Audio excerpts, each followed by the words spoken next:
This is a giant award. Is the size of the award the thing that tells us it's so different, or is the way that this court case happened what's so different about this? The size of the reward is remarkable. $1 billion is going to make companies much more reluctant to challenge Apple and its patents. But there are many things that are unusual about the case. Most people have paid very little attention to design patents, to trade dress, to trademark dilution. Sorry, what's trade dress? Trade dress is one of the things one of the rights that the jury found that Samsung violated.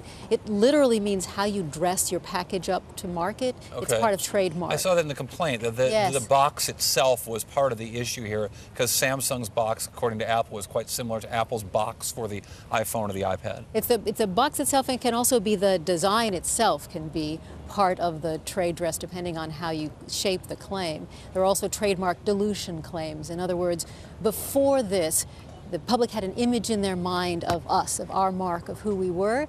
Afterwards, when they see this image, they think of us and someone else. You have diluted our trademark image in people's minds. Diluted the brand. They hurt the brand. Diluted the brand. So is this case different, though, than the way that patent cases have been fought in the past?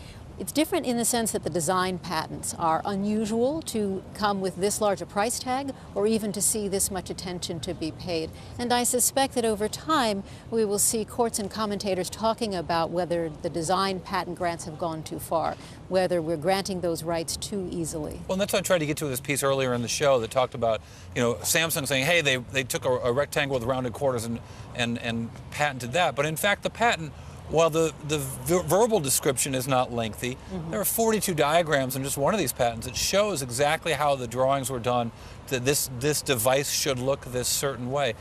Do designs, I understand design patents have been around for a long time, but do design patents, is a patent the right way to protect design? This has been a problem for the intellectual property system as a whole for a while.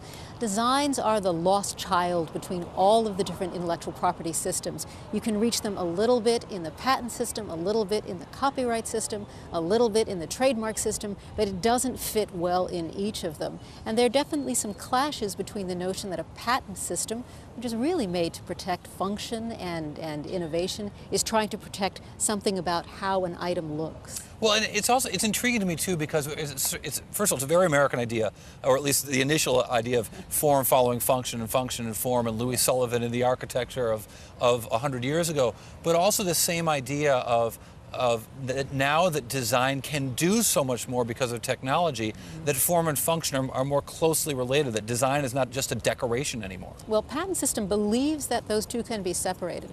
The design patents are supposed to have nothing to do with function. It is very difficult, as you say, to keep those two separated. You also have to remember that it's very easy to get a patent through the Patent and Trademark Office. It's only when it gets tested in court later that you get a sense of whether each of those claims is valid. So I guess what you're saying is Apple's patents are stronger than ever because of the wind on Friday.